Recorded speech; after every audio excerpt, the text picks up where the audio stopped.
Hi guys, welcome back to another video, and I just want to say a quick thank you to everyone who was at the guitar show yesterday as I'm filming, who came up and said hello and had a little chat and stuff. It's much appreciated, so if that was you, thank you very much.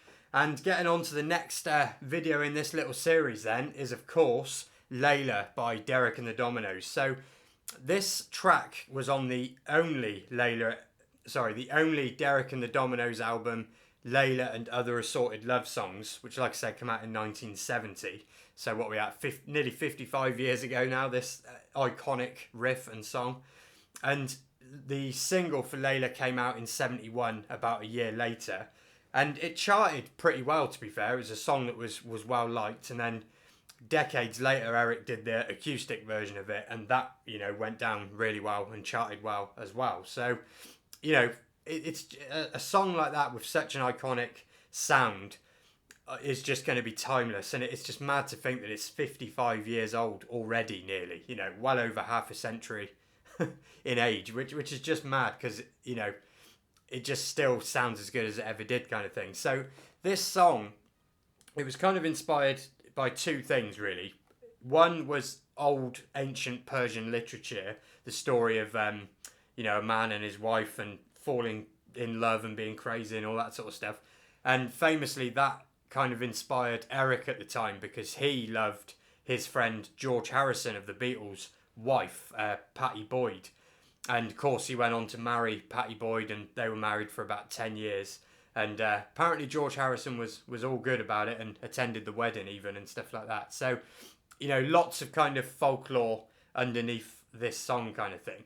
But the reason we're interested in this song today isn't really to do with Eric Clapton. It's because of the main riff, which was come up by Duane Allmans of the Allman Brothers. So that is what we're going to be focusing on today. And this riff, it's one of them things where, like a lot of songs of that time, you try and play along with it and you just never feel like you're getting anywhere near it. And there's plenty of good reasons for that. But some that, kind of worth bearing in mind is the tuning, for one, is slightly different. Like a lot of songs at that time, everyone had their own slightly different tunings, and I think that helped the sound of each band. I like that, but it just means when you're playing along with it, you're like, why is that note not quite right? And it can get annoying, but the tuning's part of it. You've obviously got lots of overdubs and stuff like that on it as well, which you can't play all at the same time, kind of thing. So we're just going to focus on the main sort of elements of it that we played in the intro. And again, as a guitar player, I think that this track, especially if you've got a looper pedal, it helps you break through those many barriers that you hit whilst trying to play guitar. And there's a few intricate little lines in this. Timing is a massive thing with this riff as well, as it plays over the main loop in the background. And there's just so much to learn and gain whilst having fun from this riff. And again, that's what this list has been all about. It's as a player, what are the tracks and parts of songs that have just got me going, sort of thing, and that keep me going, kind of thing. So this song, this track, this riff absolutely fits in with that list. So with all of that being said, I can't remember if I mentioned as well, but Eric Clapton, yet another former blues breaker to make this list. So mad that the amount of people that have come through that band that went on to do stuff. But let's get on to the lesson, and we'll like I said, look at all the bits we played in the intro. All right, then let's get on to the lesson then. So for the intro part, this bit.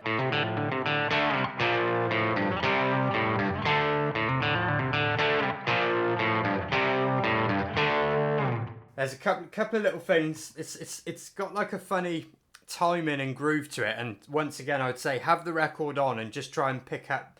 It's not completely straight. There's definitely a groove going on. But we want to start on the A string open and hammer onto the 3rd fret of the A. Open D string, hammer on, and then pull off on the 3rd fret of the D string. So just like that kind of thing.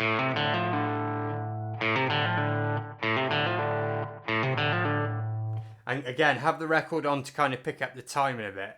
And then we want to play the 3rd fret of the A string. We don't want to just hammer onto that 3rd fret like this. we want to play that A string. Then play the open D. So you get something like this. And just try and get that kind of under your fingers just on that bit to start. But then we go into this sort of power chord run. And what that is, it's A and D strings, 5th fret A string, 7th fret D string. Slide that to the 5th fret A string, 3rd fret A string, 5th fret D string. So we're going. And then we play the 1st fret A string, 3rd fret D string. So together it sounds like this.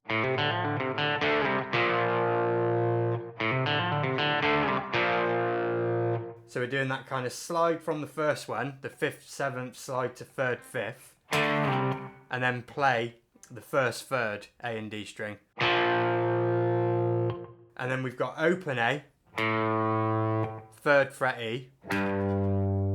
Then we come back up on the power chord on the A and D to the 3rd fret of the A, 5th fret of the D.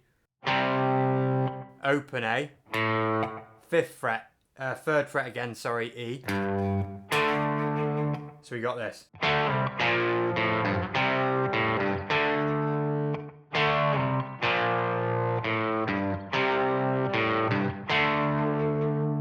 So I always use my first and little fingers on these power chords.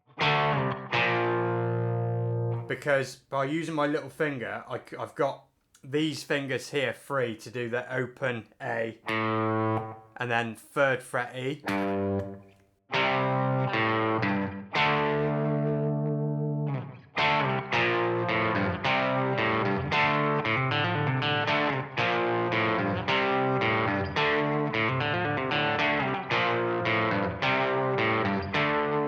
And just kind of loop that around. It's and have the record on as well, because like I said, the timing's got that kind of groove to it, and it's very, very handy to have a looper pedal once you've kind of got that right. So then you can go on to practicing, you know, the intro solo. So I'm just going to quickly loop that down now.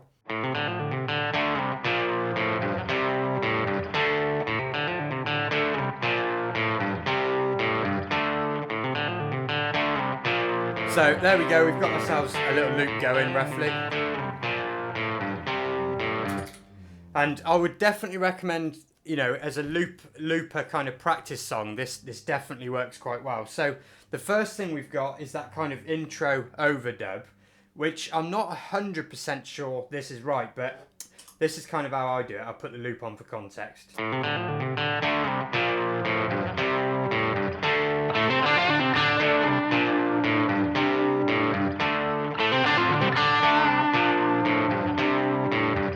And then, as we know, it goes into sort of the main riff then. So just for that intro overdub, I'm using the D and G strings. And it's 7th fret, 10th fret on the D. 7th, 10th on the G. And back to the 7th on the G. So 10th on the D. 7th on the G.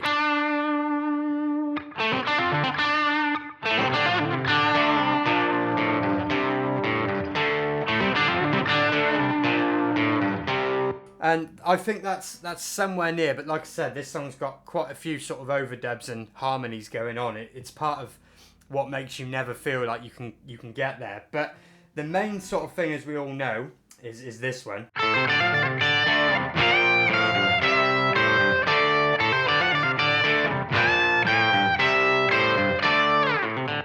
Which, again, it's a lot trickier than you think. And one of the habits I've got with this song that I'm trying to get out of is that intro bit, which is on the B and E strings, which is 10th fret on the B to 13th on the B. And I'm kind of using my 1st and 3rd finger for it mostly. So 10th to 13th on the B. Same again on the high E, and then pull off back to the 10th.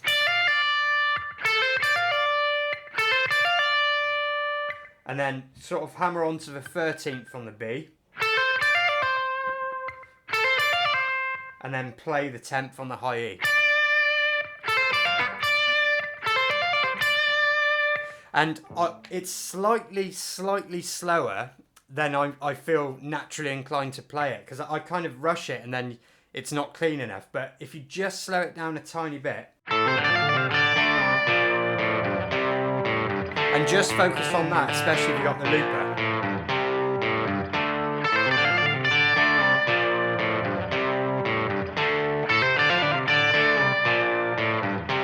And I'm at the stage where I get it right sometimes and sometimes I don't.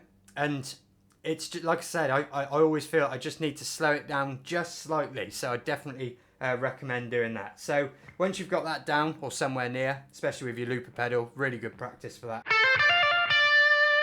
And then we're high E string, 13 fret bend. And it's kind of a whole step bend. And we kind of go whole bend and then play the 13th again. 12th, playing it. And then on the B string, it's 13, 15 and play both.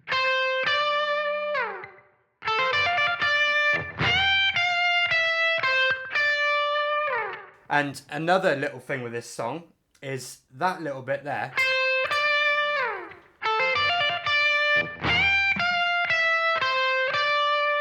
You'll notice there I played it slightly sharp, and this is why riffs like this are so good for your playing, because it gets your intonation, not your guitar's intonation, your intonation right. And after a while of playing it, when you're playing that slightly sharp, you'll subconsciously pick up on it and fix that, and therefore as you go on playing, you've subconsciously fixed your intonation when it comes to playing fiddly little riffs. So, you know, another little hidden sort of feature with licks like this is you're training things you're not necessarily even aware that you're training.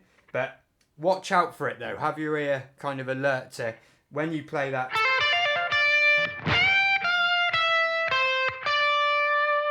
Are you playing those in tune or are you slightly bending them? And just repeat it, especially over the looper. And over time, you will start playing better. It's just a natural result of practicing riffs like this. But don't get me wrong, it does take a lot of time. So once you got that bit nailed, it kind of repeats the start part of that riff again. But this time, we go up to the 15th fret of the E string and do a full bend. And then play it again at 15. So full bend, playing it, and then again. 14th on the high E. Sorry, 13th on the high E. And then that 13, 15 on the B again.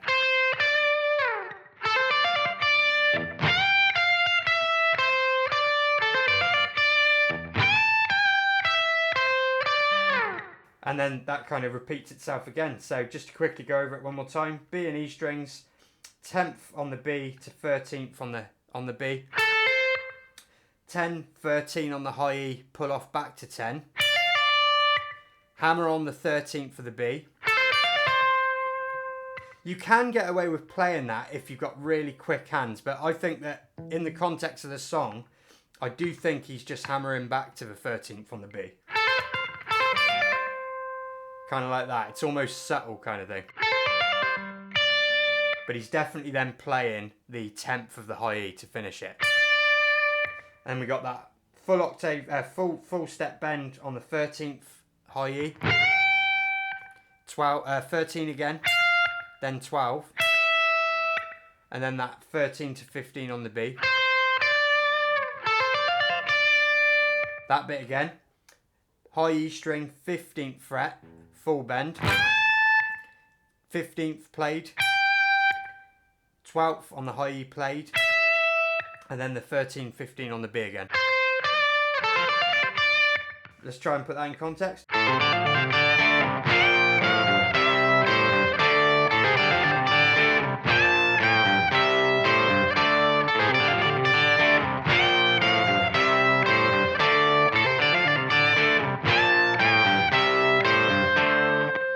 And then when we finish, we don't go 13th, 15th.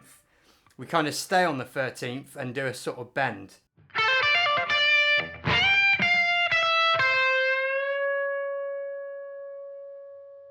And it's sort of like a half step bend to the 14th. And that's it for the intro. So hopefully there's a few things in there that even if you already know how to play it, it's a few little different things to kind of think about. But absolutely an iconic riff, and something that, you know, clearly I've still got lots to work on, like I have with all of the riffs in this list of songs kind of thing. But they're all things that I think that done thoughtfully and thinking about your intonation and timing, they're all things that make you slowly progress, but it's fun while you do it, sort of thing. And that's kind of the whole point. So hopefully you enjoyed the lesson, and I will see you again very, very soon.